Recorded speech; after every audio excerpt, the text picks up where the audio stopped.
Shavua Tov and Chabu Bashe. It's so nice to see everyone back. I said earlier, it feels like it's the first day of school. Everyone's back, and it's good to see everyone. Baruch Hashem. Hashem should have answered all our tefillot and continue to answer tefillot b'zar Hashem. Latova. Continuing now with the halachot of very briefly, a few days until Sukkot. So we'll speak about a few things that pertain to Sukkot. The most important, there's many important things, but one thing to highlight is the similarity between Sukkot and Pesach.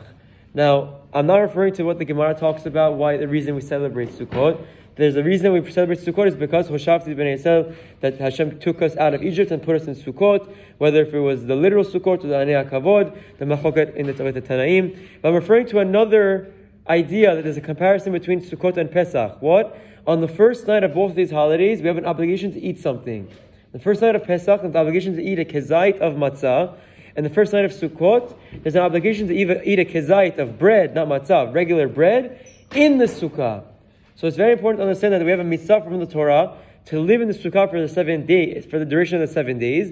But independent of that mitzvah of having our meals and spending all of our time in the Sukkah, on the first night, there's the standalone mitzvah to have a kezait of bread in the Sukkah, in a kosher Sukkah, on the first night as well. So it's very important from now that we're making our plans, that we think ahead and make sure that we have access to a kosher Sukkah for the first night.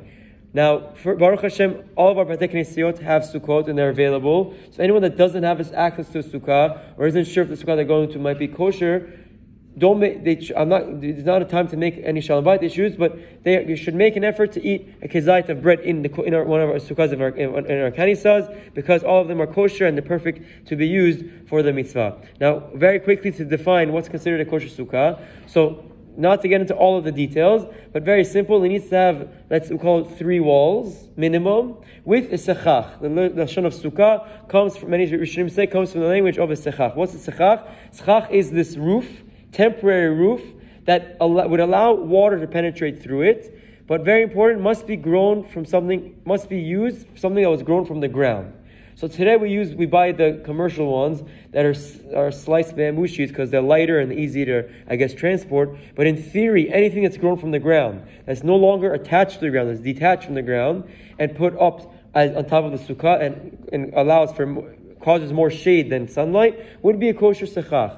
So now that being said, what's another problem we enter with our generation as well? The most commercially sold sukkot on our market, we have 2. We have the panel ones and we have the canvas ones. The panel ones are no problem. Those are complete sturdy walls. It's perfect. You put that, sechach, enjoy the holiday. With the cloth material sukkot, a problem could occur. Why? Because those cloth sukkot, they often tend to move in the wind. And if that moves in the wind, according to Ravad, according to Rabban Chaim, it's not considered a wall. Because how can a wall move in a steady wind? We're not talking hurricane winds. A normal breeze shouldn't be able to move a wall. So for that reason, if you notice, if anyone has a canvas sukkah, they sell it with these strings. Those strings are not to tie your stuff afterward. They're very important. They're part of the mitzvah. Without those strings, according to the Sephardi poskim, they don't achieve the mitzvah. Why? Because the walls, the canvas curtains, might not work as a wall. Either Rabbi Chaim says you have to pull them very tight, or you have to make sure to put these things that we call a lavud string. To keep it very simple, these lavud strings, there's already predetermined slots in those panels, in those things of the sukkah, like cloth sukkah. These strings go through those slots. They're at a distance that when they combine the 3, they will be up until 24, at least 24 centimeters, which is, let's say, 7 tefachim.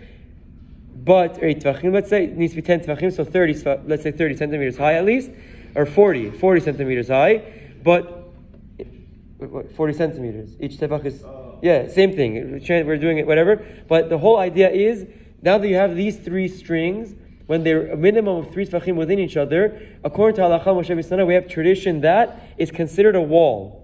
Even though I can poke my finger through it and there's nothing through it, this, for Halacha's reasoning, is considered a wall. So those 3 strings, they might seem useless, but in fact, they're what make up the wall. And once you have that minimum height, the schach can go anywhere above it, and now you have a kosher sukkah. So anyone who has a parchment sukkah, should make an effort to make sure these strings, they need to be the strings per se, it could be bungee, whatever it is, has some sort of cord that goes around to be able to create these walls. If you have any questions, obviously you can ask any of the Rabbanim, we'll gladly help. But it's very important to make sure the Sukkah is kosher, according to all of the opinions, according to Rabban Chaim and Rav Ovadia, and we can enjoy the holiday with the best and most beautiful way. Chag Sameach and have a wonderful day. Just to clarify, from the floor till the top rope needs to be 80 centimeters, not 40. I made that mistake just so I don't get misquoted. It needs to be 80 centimeters from the bottom to the top. That's the 10 tefachim. Chazak Baruch.